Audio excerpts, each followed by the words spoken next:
Ladies and gentlemen, good day and welcome to Keystone Realtors Limited Q2 FY26 earnings conference call hosted by Axis Capital Limited.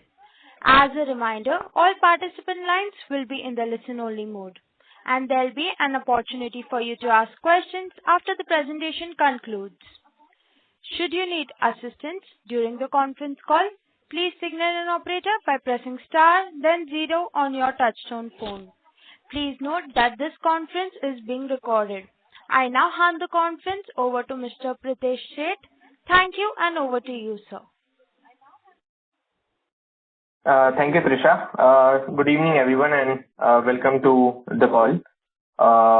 As usual, we have with us the management of Keystone Realtors, represented by Mr. Baman Irani, Chairman and Managing Director, Mr. Chandresh Mehta, the Executive Director, Mr. Percy Chaudhary, Executive Director, and Mr. Sajal Gupta, the Group CFO.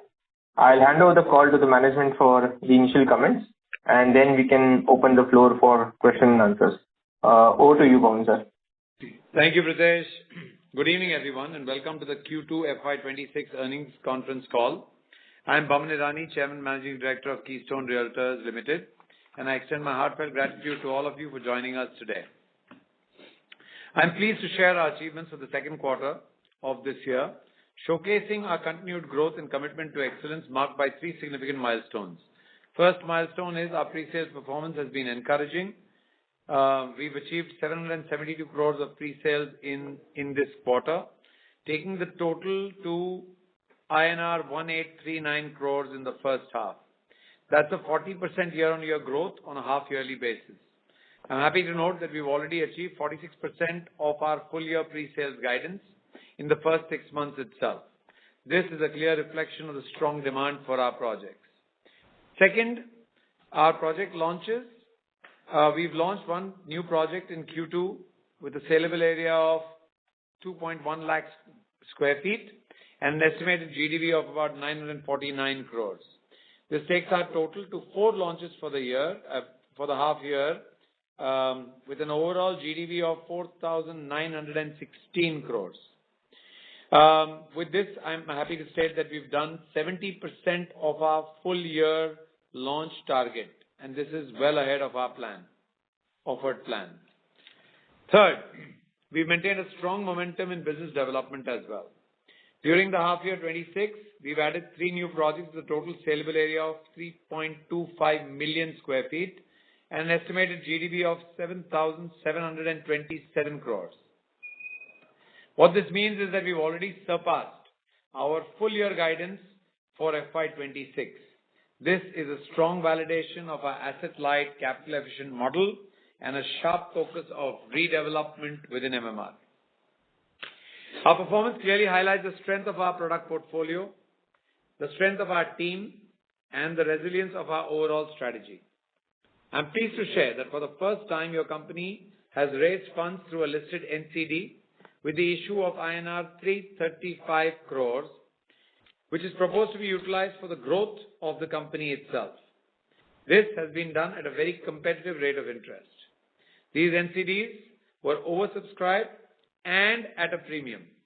This again reflects the strong confidence investors have in Rustomji's financial strength and long-term vision. Now, with a healthy balance sheet, strong capitalization, and disciplined execution, we are well positioned to capture emerging opportunities and continue creating sustainable value for all of you, our stakeholders. We are confident of carrying this momentum forward and delivering yet another year of strong and consistent growth. Our pre-sales are tracking well in line with expectations, positioning us strongly for the next phase of revenue growth. The sharp rise in demand we are witnessing reflects the strategic direction that we've taken is good and allows the growing trust of our customers to grow in the Rustomji brand and in the quality of our developments.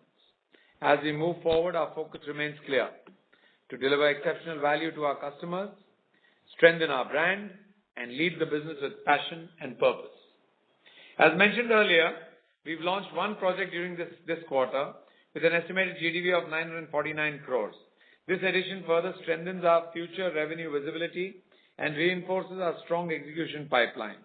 It's worth highlighting that we've already achieved about 70% of our full year launch guidance, which gives us a solid foundation for achieving and potentially exceeding our annual targets. We are also encouraged by the robust pipeline of upcoming launches, which positions us well for sustained momentum in the second half of the year.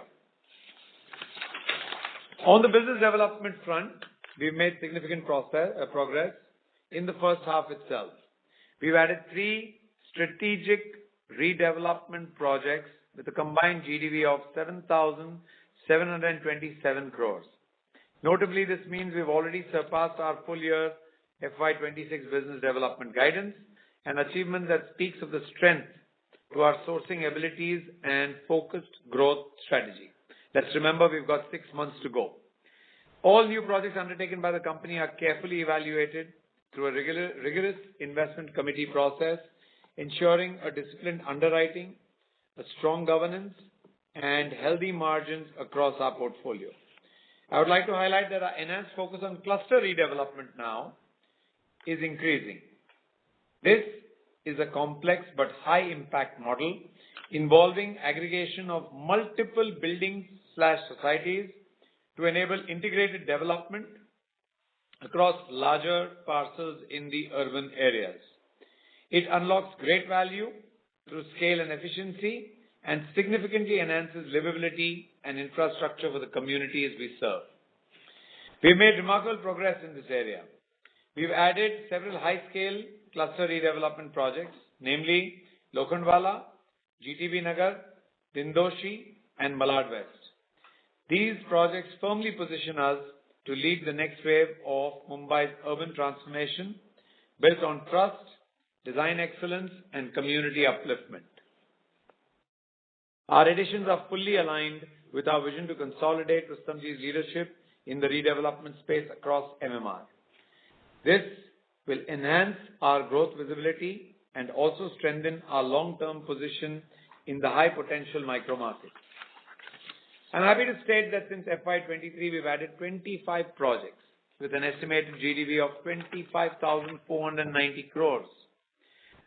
This is particularly noteworthy because 21 of these are redevelopment projects and 19 cater to what we call mid-mass and aspirational housing segments, which I have time and again said is the largest market for MMR.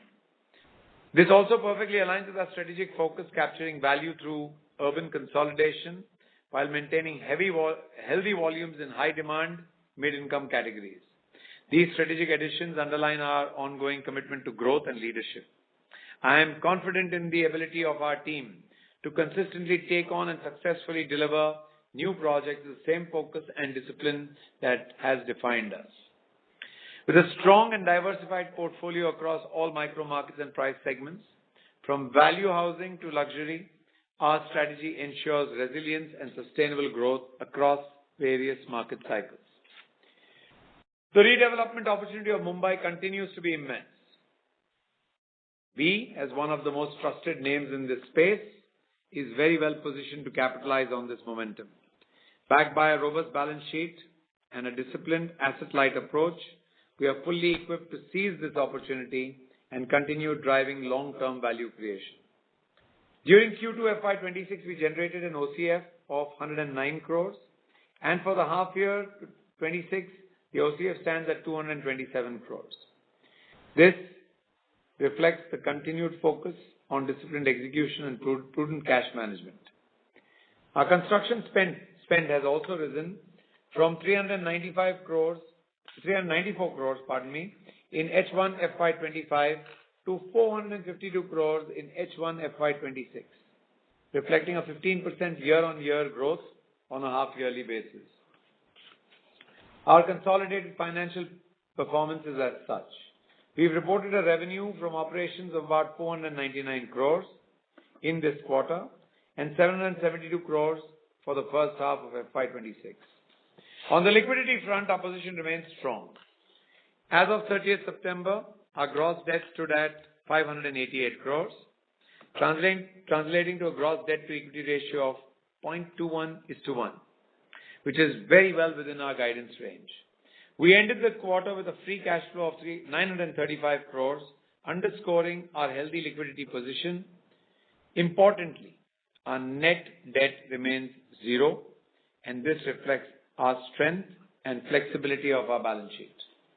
I'm pleased to share that we've also got our ratings enhanced to an A positive with a positive outlook from India Ratings recently.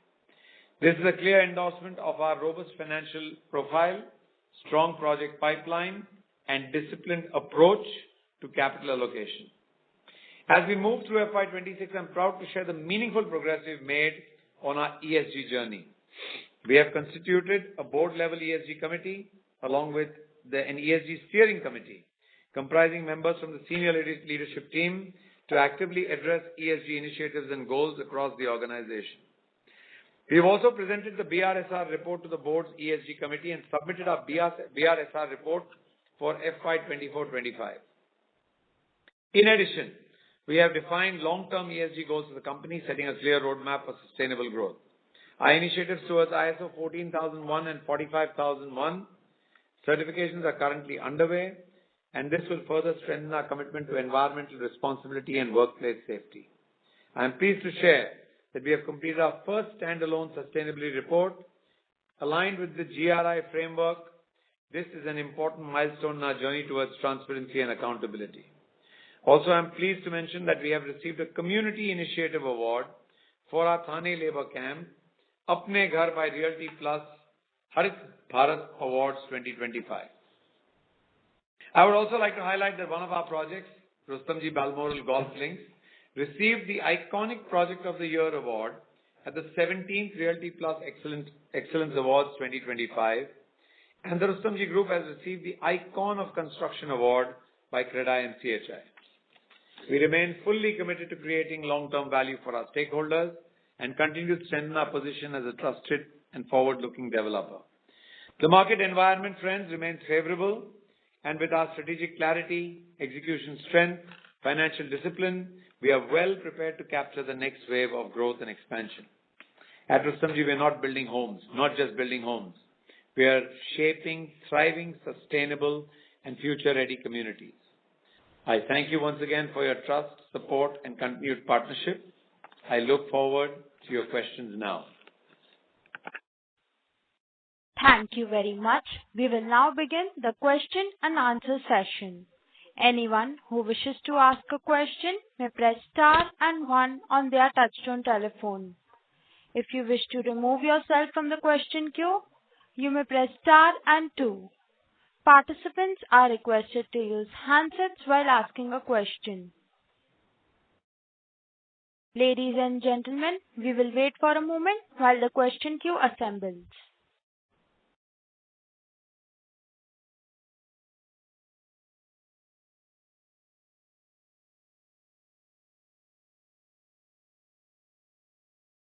The first question is from the line of Pritesh Sheth from Axis Capital Limited. Please go ahead.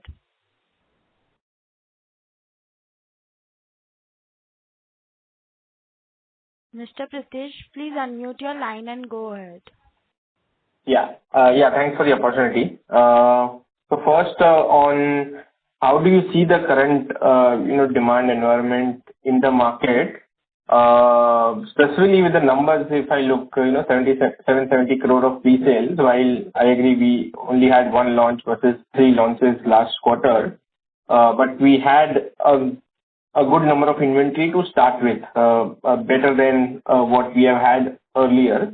So how should we read this number in terms of the actual ground demand environment? Yeah, that's my first question.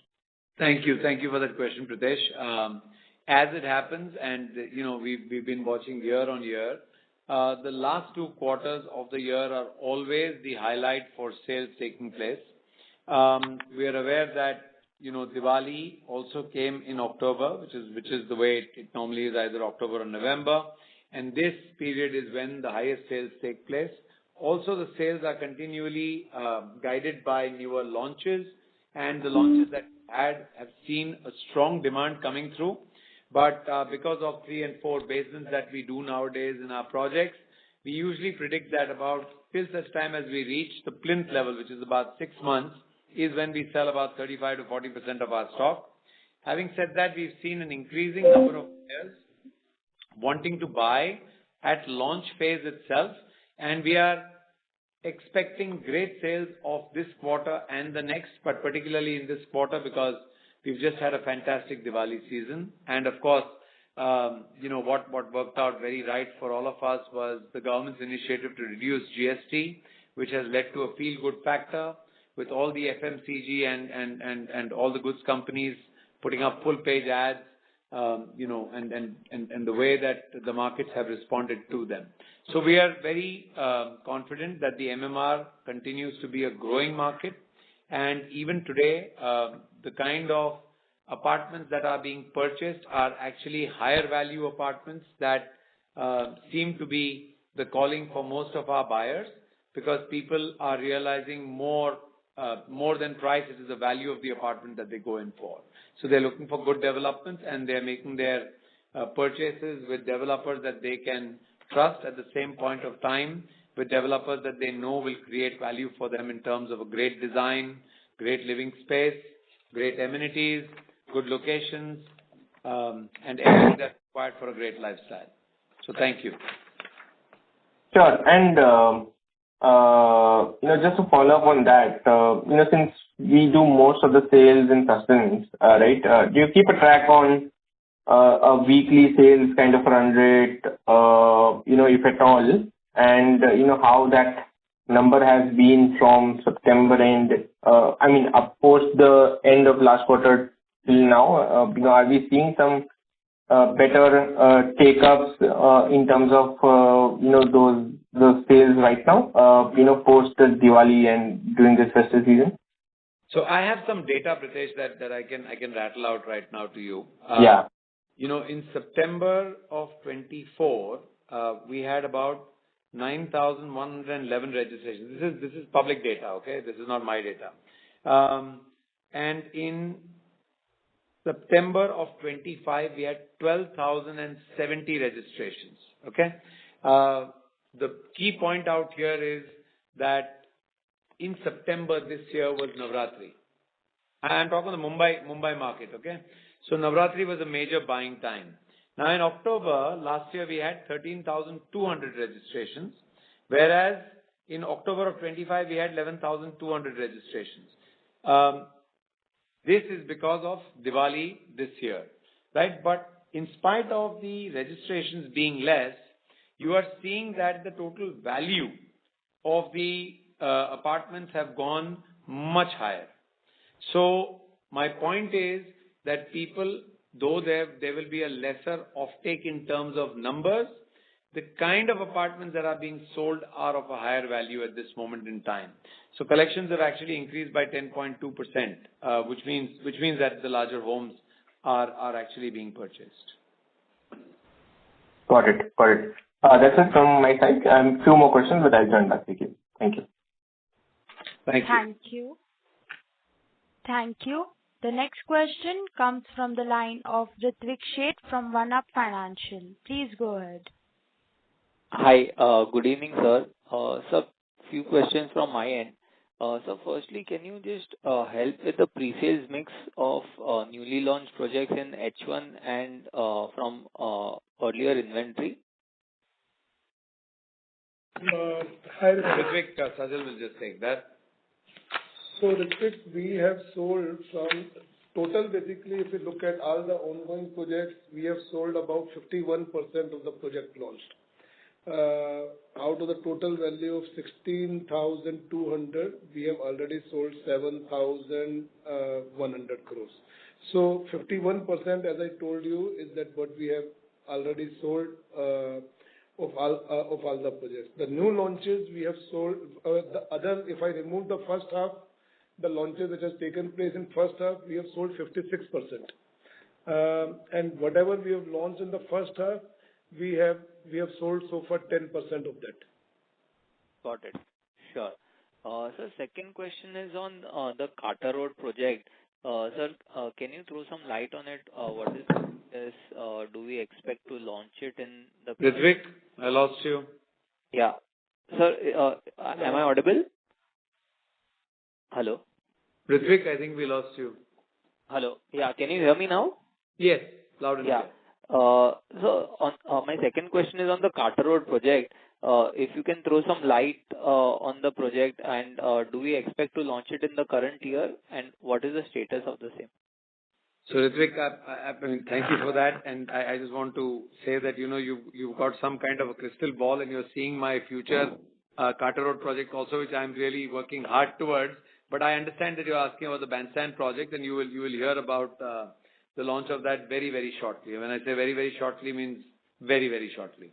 Okay, sure. But thank you for that. I mean, I'm vying for a Carter Road project, and hopefully I should have it. Hopefully I should. You can pray for me. Yeah. Sorry, the Bandstand project. Yeah. Thank you. Yeah. So, and my last question is on, in one of the slides you mentioned about the potential cash surplus from the ongoing project. It comes to around 4,500 crores. So what kind of timeline you would be happy to sell these projects over the next, say, few years? If you could give us some color on that. We have about 9,000 crores of inventory as per the presentation, and total cash surplus of 4,500 crores. So, what kind of timeline do you expect to sell this 9,000 crores of unsold inventory and deliver it as well? So, Ritvik, what's very interesting is I mentioned a number of about 25,000 crores plus in terms of my BD done in the last 3 years. What's also interesting is that 10,000 crores of these have been launched. Projects of 10,000 crores of these have been launched. And you're also knowing that the momentum is only increasing.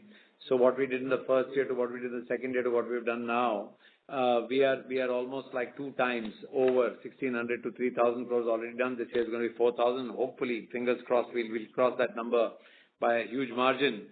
So the way we are looking at it is our launches are getting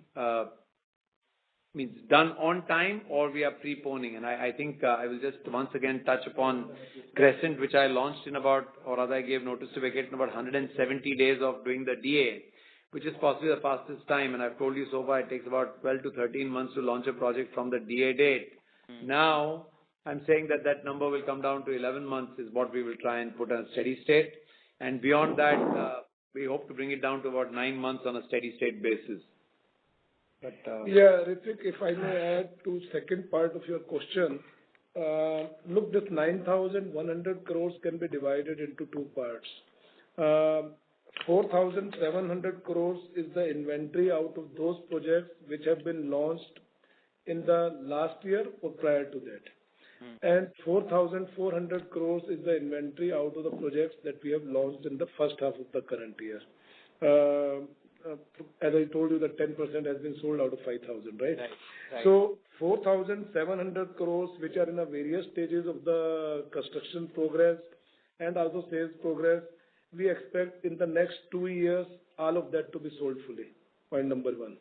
The 4,400 crores, which have been recently launched, typically will take about 3.5 years, 3 to 4 years, basically, depending on the size of the project. We take as a construction timeline, and during that timeline, plus 6 months that we are able to sell the entire stock. So to answer your question, the balance 4,400 crores we will be selling over the next 3.5 years or so. Right. So a good way to understand this is over the next 4 years, we should be able to sell this 9,000 crores of inventory, and the cash surplus of say 4,000 to 4,500 crores from these projects should be realized over the next 4 years. That would be a reasonable understanding, 4 to 5 years. Yeah, I think that is more than reasonable understanding, perfect understanding, I must say, because that is what it indicates that all of that cash should come in. Of course, you have to take into account, and now we have started giving that information as a footnote to our presentation also, that there could be some JV partner, then of course that cash basically which pertains to a JV partner, that will go out to them. Yeah, actually that was my next question. Out of this, what could be the cash outflow to the JV partners? 950 crores. Okay. From the ongoing projects. From the ongoing projects. Means like the soft cost will go and 950 crores will go. These will be the 2 things that will go out. Got it. Okay. Yes, Okay. sir. Great. That's it from my side. Thank you and all the best, sir. Thank you. A reminder to all the participants that you may press star and one to ask a question. The next question comes from the line of Rajakumar from RK Investment. Please go ahead. Yeah, good evening, sir. Thanks for the opportunity. Sir, my question is, what is the return on equity that you are targeting, in the upcoming years? Because your pre-sale numbers are very good, but, when do you think those will reflect in terms of the bottom line? Because the reason why I'm asking is, if I see your last 5-year P&L, you have done about a PBT of 1,000 crores. Out of that, 650 crores is coming from other income. So which means your operational profit is only 350 crores in the last 5 years.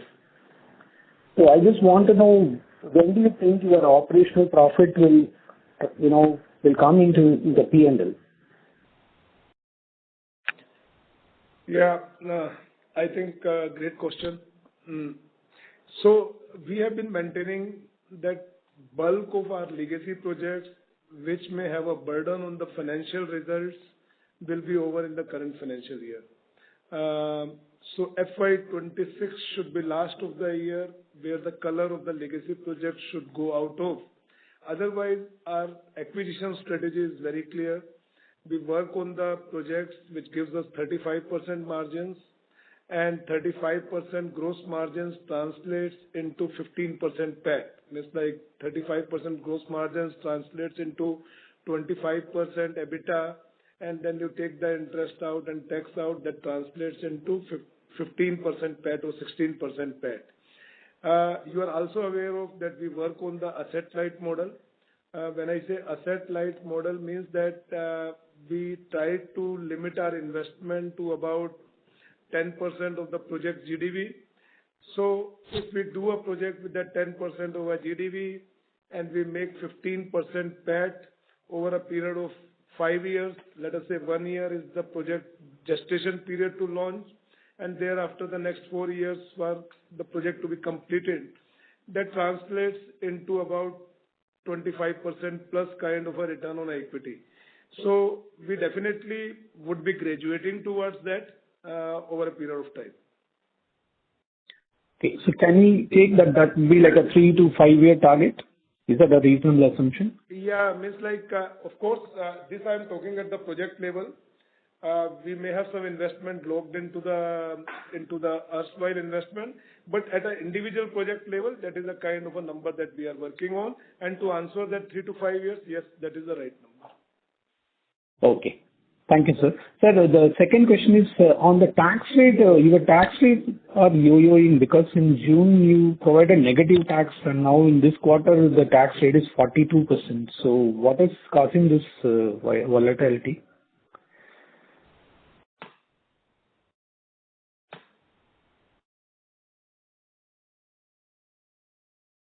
Just give me a second. Yeah.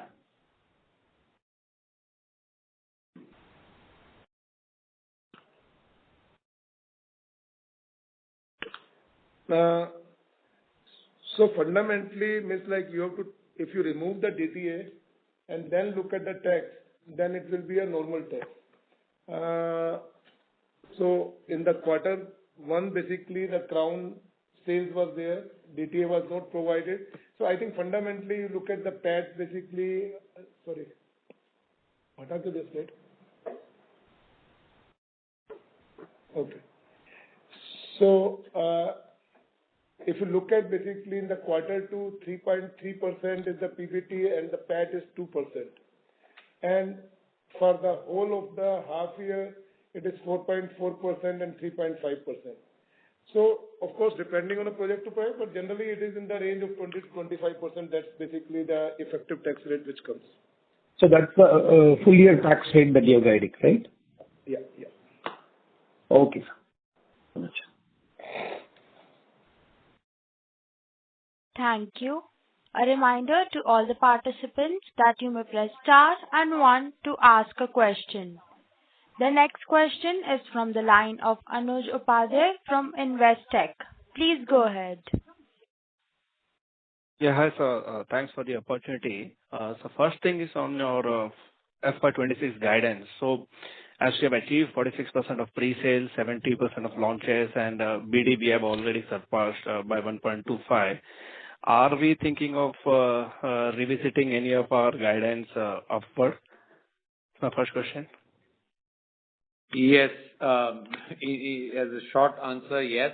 But as of right now, we don't want to jinx anything by saying it before time. Like I answered Ritik's earlier question, and I said that very, very soon you'll hear about our bandstand launch, which means that we would be far surpassing our expected or guided revenue for the year, pre-sales for the year.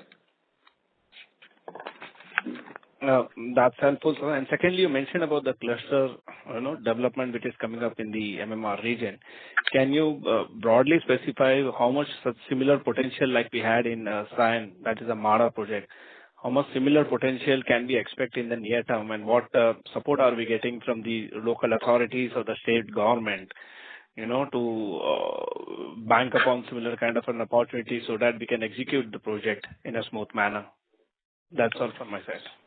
Right. Thank you so much. I mean, that's such a good question. And in the interest of everybody, I'd like to state that the state government is extremely interested in two things. One is the redevelopment of the older buildings or dilapidated buildings of Mumbai, and in the slum redevelopment and removal of or eradicating all the slums from Mumbai and making a slum-free Mumbai.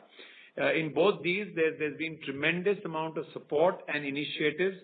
As a matter of fact, I'd like to state that our UD department, Urban Development Department, has been consistently working towards GR that would allow us to smoothen the way things are done.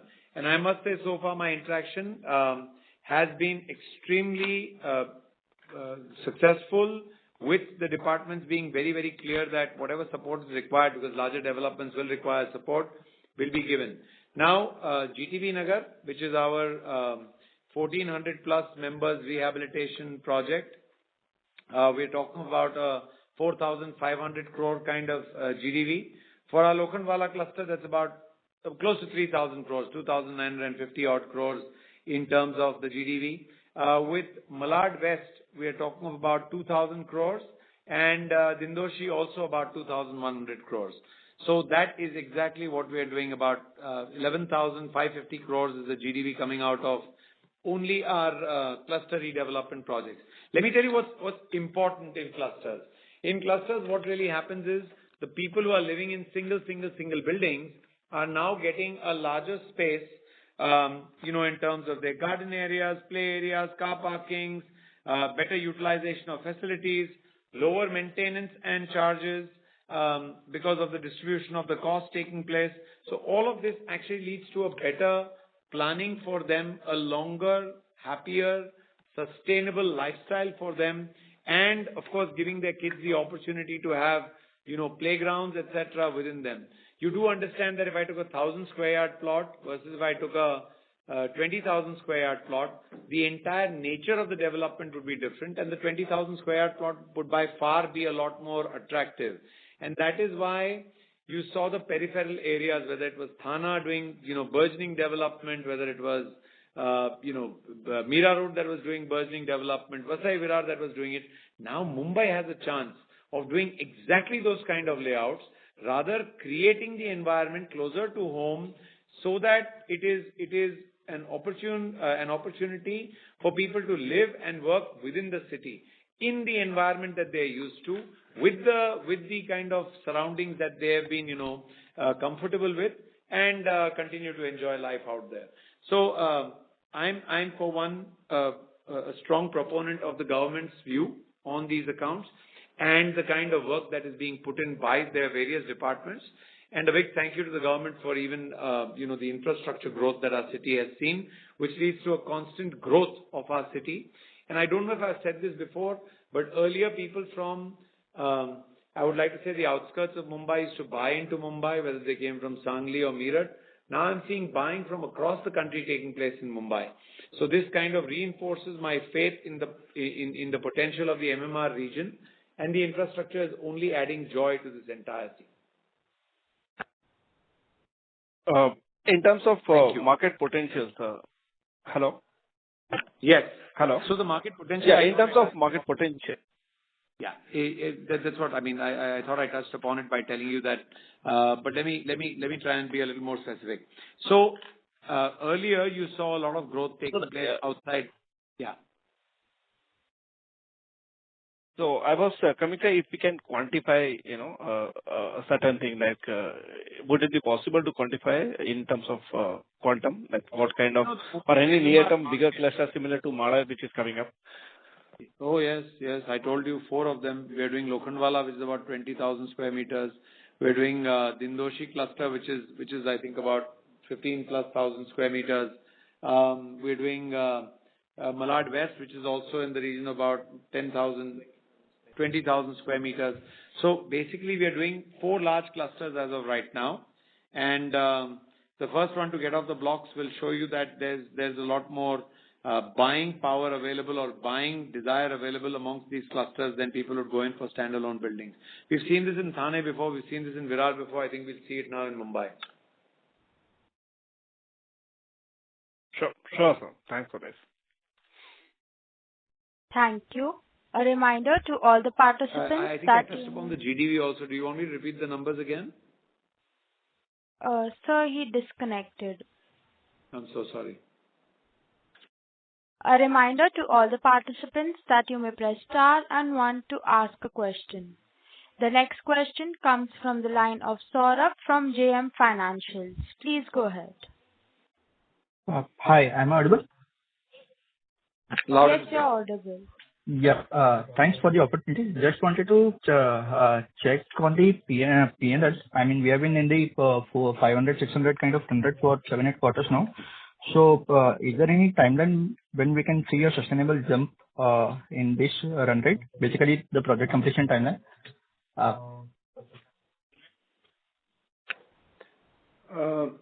Yeah, Saurabh. Saurabh, I must tell you that for all our new projects, when I say new projects, means those projects which have been launched from the current financial year. We have adopted the percentage of completion method for revenue. And for all our old projects which are going to be completed in the current year, my bad, that all the projects which are going to be completed in the current year, we continue on a completion method, but all the old project, all the other than what is going to be completed in current year, we have adopted the percentage completion method, which obviously means that there will be a jump in the revenue, and the revenue jump will be witnessed basically from the next year, and you will see on a sustained basis that it is jumping at a much bigger pace. Okay, thank you. Thank you. The next question comes from the line of Pritesh Sheth from Axis Capital Limited. Please go ahead. Yeah, thanks for the follow-up. Just a couple of questions. So right now we have a, healthy cash balance, somewhere around 700-800 crore. I just want to know how much of that is in RERA, and looking at the net cash balance, right? How would we want to maintain our leverage? Are we happy with the net cash positive balance sheet, or eventually once we start executing the pipeline that we have, we would start utilizing some of our cash for approvals and all, and hence you would move to a marginal debt kind of position? So that's my first. Second on that is, we had a good start in terms of business development for the year. How the pipeline looks like for second half? Considering that we have met the target already, would we be still keen to add projects, if it comes to us? So yeah, 2 questions on that. So to answer your question chronologically, it's like the first part of the question is that how much of our cash is sitting into the RERA accounts. So fundamentally, it's like we work in a fashion that there is very little cash that sits in the RERA account. By and large, basically, let us say that not even 1% of the total cash is sitting into the RERA accounts. So we are able to get the money from our RERA accounts because we spend the money on the projects first as basically the investment, and by the time the collection starts happening, we already have something to recoup from the RERA account. And from that perspective, the money is not trapped into the RERA. That is a part one of the question. The second is that, look, our investments into the new projects is going to continue to grow. As you would have seen that last year, close to about 680 odd crores or close to 600 crores that we invested into a new project.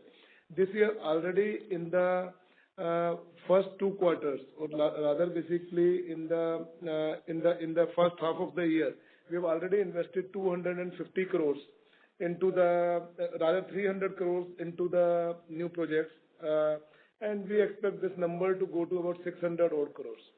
The third part of your question, that whether this kind of a cash balance is going to maintain, I will say that definitely it will go down to a much lower number, maybe about 200, 250, 300 crores, because effectively we would like to deploy this cash into the growth of the company by deploying it into a new project, except the healthy liquidity position, such that basically we are able to sustain the projects on a continual basis without causing any delay. So this is how we would like to maintain about the debt equity ratio, in spite of raising a 335 crores on a secured debt side, as you can see that we are 0.21:1. Our guidance has been that we will like to limit it to 0.75:1, and that is what we would like to maintain, that we would like to keep the threshold at 0.75:1. Means that for 1 rupee of equity, we will borrow not more than 75 paisa of debt.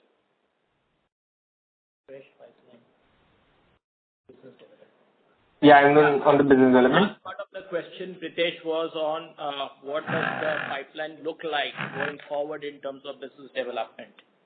Yeah. Am I correct? Yes, sir. Yeah.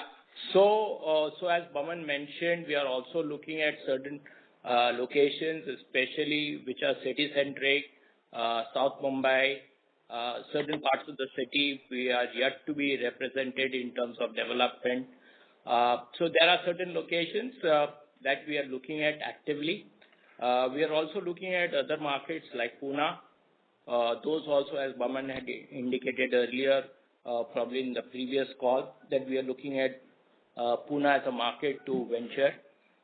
So these are the likely business development that we are looking at. As you are aware, there is no pressure on us because we have already met our full year guidance. And we look at opportunistic transactions where we think it makes sense both commercially and also strategically. Have I answered your question, Pritesh? Yes, sir, perfectly. Thank you. Yeah, and just one last on the launches for the second half. What are the key launches that one should be looking at? And specifically, if you can update us on the timelines of the 4 cluster redevelopment projects that you have, by when we should start seeing those launches coming through. So, Pritesh, we are definitely launching a project in Sivri, and we are also launching one project in Thane. And like I mentioned earlier, we should be launching our Bandstand project. So that's the 3 projects, the 3 launches that we should be looking forward to in second half, right? Yes. Okay. And the 4 cluster redevelopment projects, timelines for those? So that cluster 1, which is GTB Nagar, is well on its way to execution of DA.